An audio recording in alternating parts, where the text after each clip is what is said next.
I'm Kelly Carter, and this is Another Act. And I was just super excited to work with Anthony because we were friends before the movie, both from Brooklyn. We used to sit at a cafe and just say, what are we going to do together? Like, even if we have to write, it has to be epic and it has to be so Brooklyn. And then look at us, both of us. It's so epic and it's so Brooklyn.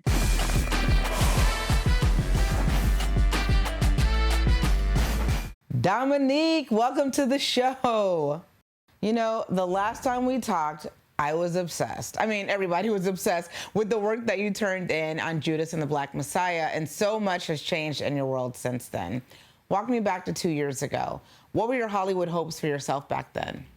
I don't think that they ever really changed from when I decided that I wanted to be an actor so long ago. I always wanted to be versatile and show my versatility. That was my main objective and longevity. And I remember being in college and a lot of my classmates were, trying to get their agents and their reps. And I remember one day just being like, you know what, I'm not gonna focus so much on getting rep. I'm gonna just focus on my craft. So when I show up in a room, I always deliver. So I wanna be like Iverson and how he's like clutch when he comes in the game. Yeah. Or like Meryl Streep and how even if you don't like a project that she's done, like if it's not your cup of tea, you can never say she can't act. And I want it to be the same, like, even if they don't like a project, I'm like, no, that girl, she can act. So that was kind of what I wanted. And I wanted to just keep not staying in like a box and just keep branching out the different things that I would do and wanted to do. Yeah, I think versatility is the key because it's definitely shown up in the choices that you made since that moment. But what is it in particular that you're looking for when a script comes your way? Is there something that has to be on the page that makes you say, yes, I have to do this? Yeah, mostly it's just like my inner compass, my inner child is like before there was social media and she knew anything about the critics and what somebody was supposed to do, what kind of career they were supposed to have. She wanted to do X, Y, and Z. And so if there's remnants or excitement from any of those things that I've always wanted to do, then I know that a script will speak to me, because nothing is sure. There's no surefire recipe to the success of anything. You take chances. It's always going to be a risk. So you have to look back and say, well, what were the reasons why I did it? Are these still things true? That they still remain? Then you don't have any control over the results. Yeah, I think one of the earlier roles, and maybe this was even the first one, and correct me if I'm wrong, that I saw you announce after that big moment in Judas was the last days of Told Me Great, working with Samuel L. Jackson. Tell me about what you loved about that character in particular and why you had to do that one. So I feel all of my characters speak to me, or they come to me in a certain point in my life. And with Robin, I think that I was most excited for people to get to see her intimate world, in that on the outside, she looks one way, she's misunderstood, oftentimes misrepresented, she has a hard exterior, and so she's easy sometimes to be cast aside as this, angry, hurt, whatever. But when you see her in the intimate moments with Ptolemy, you see the love and care, and she was there for him when nobody else was. And so I was excited as a girl from Brooklyn to portray a character who's hard on the outside, but really soft on the inside. And when she's loved, she's able to soften and show that side. And that's how I felt in my life. Hard exterior, but I'm really, really soft and mushy, and was waiting and hoping for the opportunity to show that side of me. Oh, I love hearing that. And I want to revisit Swarm really quickly because I was at the premiere and I heard Donald Glover tell everyone after reading it that you said you did not want to play the sister, which is what they initially came to you for. You wanted to play the murderer. Yeah, I think I know the answer to this based on what we've been talking about so far. But why did you feel like you wanted us to see you in that way? We hadn't seen you like that before. Why was that? That's exactly what it is. It's like it's hard doing any kind of job, and no matter how much you love something, it always has its things. You're away from your family a lot. You really give your all, and I give my all to every character that I have. And so I wanted, when I saw it on the page, I wanted it that like I would give my all to her, and therefore I would get something back, not just in how people see me as an artist and the accolades or whatever that could come from it, but also, like I said, there's always certain things that I'm going through, I'm exploring in my life. And I was learning about masculine and feminine energies, and the wounded masculine, the wounded feminine, and Dre throughout the whole series, she navigates all of those energies. And I knew that by playing her, I would I would be healed, like personally, like as an actor, as long as I put the right things in place, like I asking for a therapist and like making sure I had those things. But ultimately, you're able to explore different parts of the human psyche in the shadow. And I feel like I came out lighter than I was when I went in. And so I knew that it was going to give me something for my soul, as well as an opportunity to show everybody just what I could do.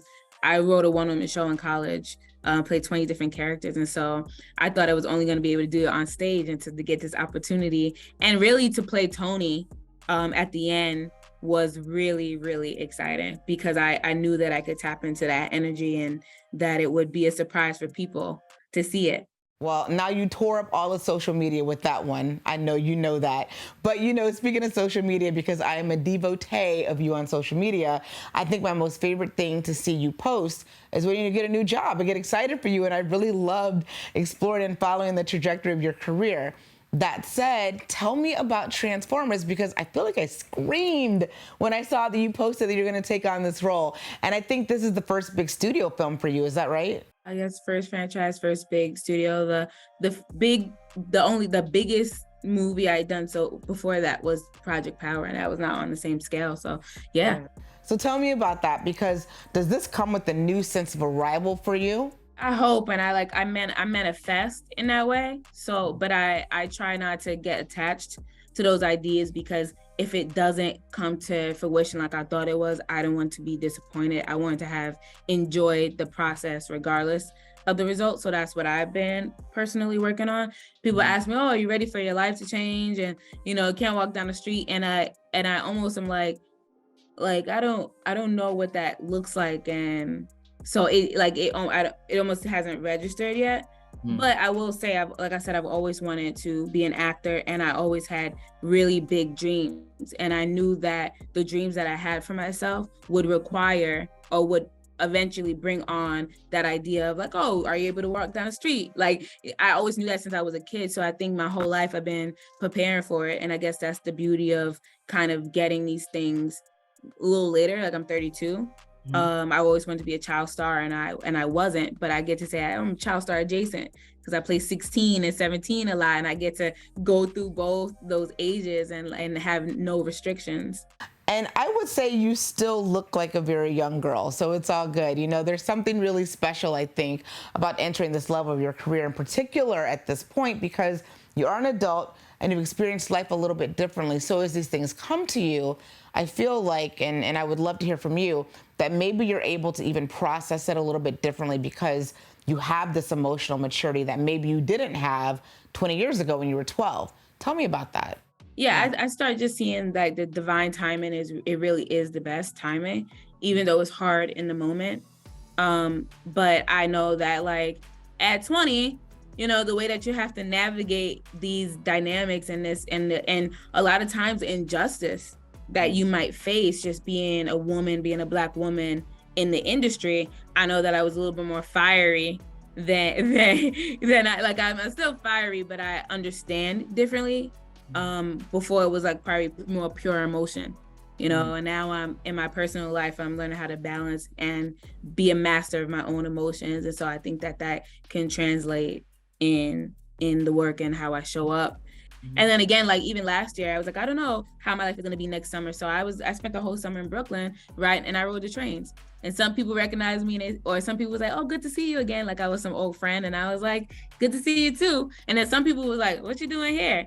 And I was able to just enjoy, because I know how frustrating it is to ride a train. But then I figured it might become a time where you'd be like, dang, I just want to ride a train. So I said, anything that I just want to, or I might just want to when I can't, let me just try to do it now. I love that you gave yourself that gift. That sounds so beautiful and so special, and also so intuitive that you said, you know what? Let me do this one last time, because I don't think I can do this another summer. Exactly. Because when you're in it, it's like, I don't want to do this. I don't want to ride a train. But I've learned to like try to be more aware of what I could possibly be taking for granted. And I try to just make myself present. And I don't think I'll miss it. I don't think I'll miss it. Now, but at least if there was a chance that I would miss it, I got to do as much as I could towards it. What does that come from for you? Because I mean, you're in your 30s, but that also is exceptionally mature to be able to say that and be able to forecast that for yourself. So where does that come from? I think it just comes from really being in tune with my feelings when I wasn't happy. Somebody asked me like, "Oh, how do you just say to Donald that you want to play Dre and not Marissa? Like, where did that bravery come from?" And I'm like, it wasn't even bravery to me. It was just that I did not want to toss and turn in the middle of the night. That's what happens to me when I don't speak my truth and I leave it for fear or like I don't know what it is. I can't sleep at night. My stomach is in knots and I suffer. So in order to avoid suffering, I just speak it in the moment or speak it or think it out loud, talk about it and say, yeah, that's what I want. And then I have to go say it. And I told him, I said, thank you so much. I really appreciate being offered Marissa, but I want to play Dre. And so, and I'm happy that I did. Essentially, I'm here because of it. But I knew mostly that I would toss and turn at night if I didn't. Yeah. You know, it was like, I mean, this is probably a little bit morbid and sad or whatever, but even when my grandmother was passing away, I thought about like, and this was in 2012, but I thought about all of the times where I felt like I wasn't a great granddaughter, or I had an attitude, or all the stuff you start to do when somebody is going away.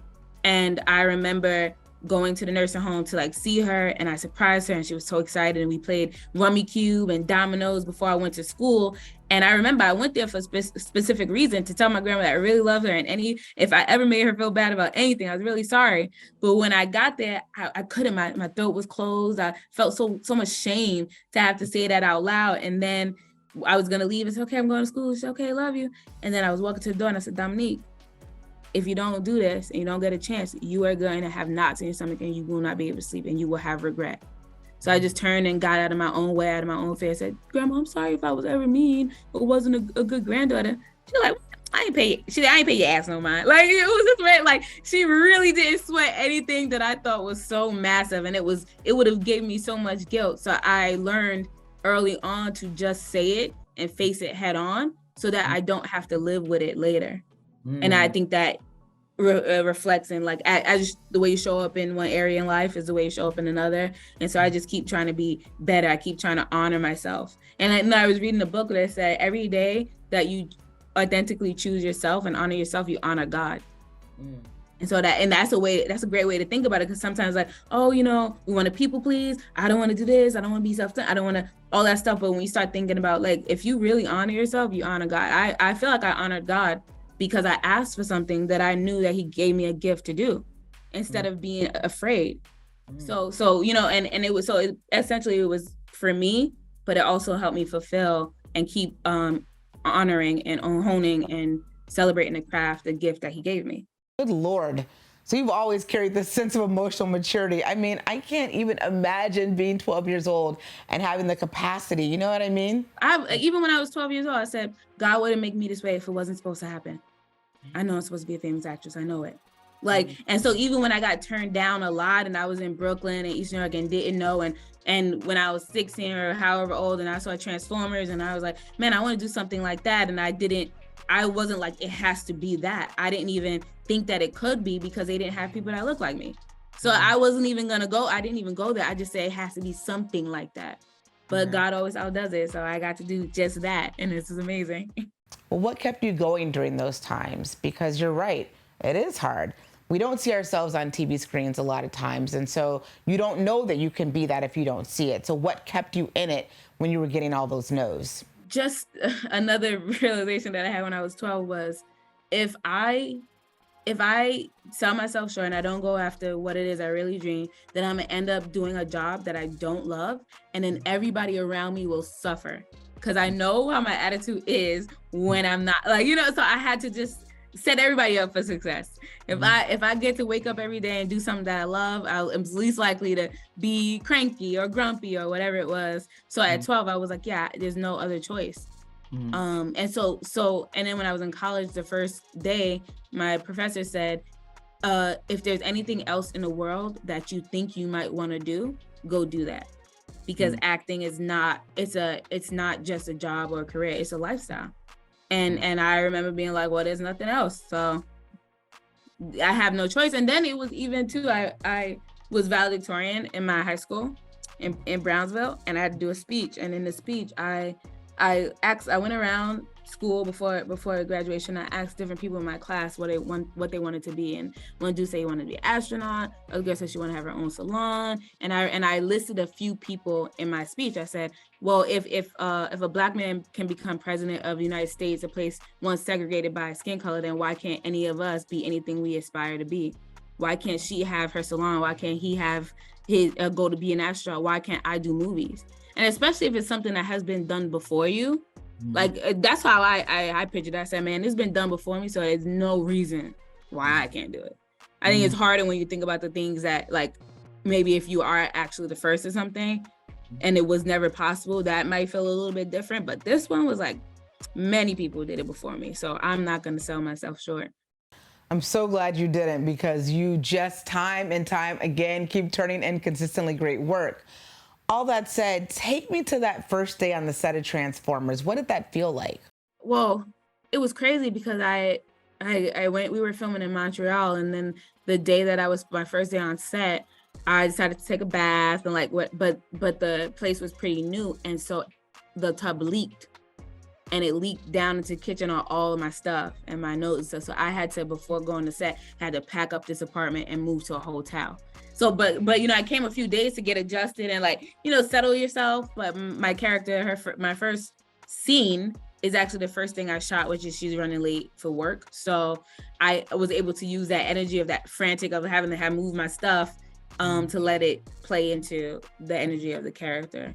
And then I was just super excited to work with Anthony because we were friends before the movie, both from Brooklyn.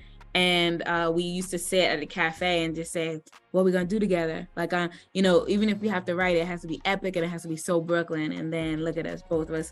It's so epic and it's so Brooklyn.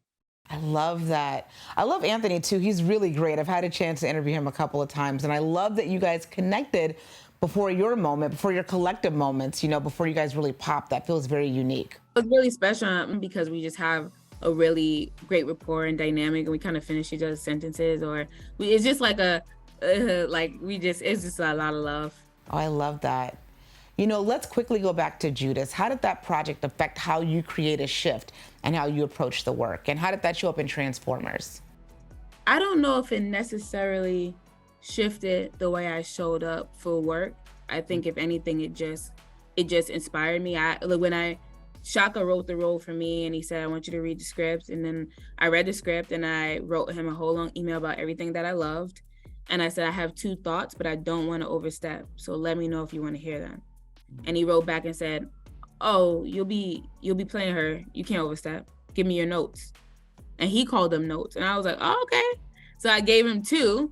And one of them was, you know, I know it's not a romance, but it's very important to me that we know that Chairman Fred would have chose Deb, whether or not she got pregnant or whether or not he went to jail. I think a lot of times in narratives for Black women is like we're only chosen after we ride or die, after we stick by something. And I just didn't want this beautiful love story and the way that she sacrificed herself over his body and those things to almost feel a little bit reduced to like almost that it was by chance that he got her pregnant and then he was honorable. I wanted to be like, no, he really enjoys her mind, and regardless of if she got pregnant, they would have chosen each other anyway. And that was one thing. And then the other thing was like the first thing she says is, do you like poetry? And the Panthers were very poetic people, and we don't hear a poem, and I think we miss an opportunity. He said, I think you're absolutely right. Do you want to take a shot at that poem? Because I am a spoken word poet. And I did not expect for him to ask me to write it, and then I did, and it got into the movie. And so for me, it really showed the type of directors and creators I want to work with, that I benefit best with. It's people who are collaborative. And I all the time, when I get in general meetings with directors, I say, listen, you know, if you liked what I've done so far, just know I'm very communicative. I'm very collaborative. I don't think everything has to always be my way. I just have to have a conversation about it and feel heard and have an opportunity to express my feelings. Because at the end of the day, as much as a director or writer loves their character, once we start moving, the director is responsible for the whole entire world. And I'm responsible for the character, and you gave me that. So now let me be able to advocate for that character. And so the fact that he was just so collaborative, he wasn't sensitive, He was open. I said, oh, this is possible. And it made a really healthy rapport with everybody on set. And so now when I'm meeting Stephen Caple Jr. about Transformers, and I say, listen, like, I'm the type of actor, I come from theater, I'm the type of actor that wants to give notes and wants to talk about the character. And he says, oh, you could give me your notes at 2:00 in the morning. I said, all right. And so I did. I wrote a bunch of notes, and I got to sit with some writers like two times or 3 times. And it wasn't about, like I said, it wasn't about that it had to be in it. There's some things that we shot that might not be in the movie, but the fact that I got to talk about it and I was comfortable enough to just express, because again, I don't want to go to sleep at night beating myself up because I didn't say something that I felt really could have changed or made something better or improved some dynamic or inspired somebody else with a different idea. That's all communication is I say something and Shaka will go, oh, I don't think that's it. Here's why. Da da da da. I said, okay. Well, I said, we don't shoot this scene until 2 weeks from now. So can you give me then? He said, yeah, I could do that. So now I understand where you're coming from. You understand where I'm coming from. And now I'm going to find a way. And that's essentially what happened in the scene where Chairman and Deb first kiss. I read it on paper and I was like, I feel like it's something missing. I was looking for that nugget that said he likes her brain. That is not just happenstance. And talked to Daniel about it. He agreed. And then the next morning we're about to shoot it, we're at lunch and Shaka's like in a room and he's trying to fix the scene. And I'm like, did you got it? He was like, nah, I ain't got it yet. And I said, well, I wrote something. Do you want to see? He was like, yeah. Showed him. He was like, that's it, Dom. You fix the scene. Let's go. Like, and it was just like, wow. He told everybody, Dom fixed the scene. Dom, that was Dom's idea. Like it was just like so empowering. And so now I show up in a special and different kind of way because I've been told my worth as a writer and a performer since I was 15. I was in a theater company that said, in order to act, you have to write your own stuff. And when we wrote monologues that were really long or poetry that was really long, you say, it's too long, but you know what you want to say. It has to be this. And he didn't go in and chop and say, no, you're supposed to say this or you're supposed to say that. So now I know my voice. I know that I've been doing this. They say it takes 10,000 hours or 15,000 hours to be like a master at something. Now I've been acting in theater and writing characters and poems since I was 15 years old, 17 years. So I had to stop selling myself short just because the amount of time that I've been an actor isn't necessarily what people see. They might say, oh, I just knew about you 4 years ago. Or I just saw you in Swarm. The first time I saw you. It's okay. You know, however somebody finds you is okay. But I know that I've been doing this for a very long time. And that's also why I asked to be a producer on Swarm as well. Yeah, you know, I'm so used to making people cry in interviews. You got me over here blinking back tears talking about, you know, how Black women are normally seen in a movie and how you wanted to help shift that narrative. That was so beautiful. Thank you for telling me that. I'm going to go grab some Kleenex, but thank you for telling me that. You know, the thing that I do love about you is that you're a writer. And, you know, I was going to ask how that shows up in your work as an actor and remind people who are watching this interview that you did write that poem, but you did more. You know, you just shared with me that you wrote the poem in Judas, but you helped develop that character and you gifted Black women in particular a new lens to see ourselves through in that character. While people don't necessarily know that when they see the finished product, my God, that backstory was just special. Thank you for sharing that. Thank you for being comfortable and having the courage to have a voice in a space where a lot of us don't have the courage to have a voice. Keep doing that, because I can't wait to see how it shows up in your future work. You know what I think about too, in order to like, even like you said, like people won't know the amount of work that went into and how an actor might have shifted something for Swarm or for anything else. We don't really know. But what I can say is, instinctively, I respect the audience so much, and instinctively I know that the audience can pick up when something is not right, even if they can't articulate it. They might be like, I don't know, I just ain't mess with that. I don't like, you know, and usually a lot of times I could identify, oh, because it's missing this thing. This thing is what's missing. And so even in Judas, like her carrying around that journal was also something that I asked Shaka to have. Can she carry around the journal, and I'm gonna have her write in it during little, like in between scenes, so that even if it's not the main point of a scene, the audience in their peripheral will see, oh, she's working on something. She has opinions about things. Oh, she has a life going on outside of Chairman. Even if we don't have the time, or this is not the story for us to explore that, at least we can see. Our mind goes, it stores it in the back somewhere. No, that was beautiful. And you're right. Because at the very least, it was a little nuance, like you said, just a tiny little thing that if you caught it, you're like, oh, she was always carrying a journal. She always had thoughts and opinions. Maybe she actually helped contribute to this revolution. Dominique Fishback, she's beautiful, she's talented, and she's academically excellent. This is almost unfair to be all of those things. I mean, I know you can't tell me what I'm gonna be screaming about that you're gonna be dropping on social media about your next job, but give us a little something. I actually really don't have the next job yet, but that's okay because what I'm realizing, like I said, divine timing is everything, and I think I made like a spiritual agreement with God that He said, "Oh, you can have all those big things that you want, but you always have to tell your story from your own perspective." And I think as I started doing a lot more film, I haven't been writing a lot more spoken word and telling my stuff from my own voice, and that's been very important since I started. And so a lot of times you have to go back to your roots. I have my one-woman show Subverted that Jamie Foxx is EPing, and we want to film it as a special. So that's supposed to happen. I'm currently writing my own spoken word poetry book. I've started my own line called Be Yourself Love. I got a tattoo and it's in my mom's handwriting. So there's hats on Instagram, but there's hats to Be Yourself Love and sweatshirts, and I'm gonna make journals and things like that. I love stationery. So really just exploring all of the ways I've always wanted to artistically express myself, and just doing it and saying now is the time. I'm also writing personally, not pitching nothing, you know what I'm saying, writer strike on deck, but but I've always wanted to do a big epic romance. And I will love if somebody writes one, but if not, then I'm gonna write it myself, and we'll see how that goes. Oh, I love that you're not letting go of the idea of writing your own story, even after doing what is going to be such a colossal studio project. It's great that you're holding on to that. I think that's so special and beautiful. Because I'm really just trying to figure out spiritually how to stay grounded and what makes me happy. I know that, when I was younger, it was like, oh, when I'm in movies, I'm not going to feel this. When I'm in movies, it's not going to, and then you get in them and you still feel the same exact way. So then you learn, oh, that's not the thing. Yes, it helps to acquire your dreams. But if that was the thing that you thought was going to make you feel better inside, it's not the thing. So then it's about exploring what is the thing. And so that when you get that thing outside, that role, that opportunity, that award, it feels even better. Because it wasn't your happiness wasn't contingent upon it. It's just in addition to it.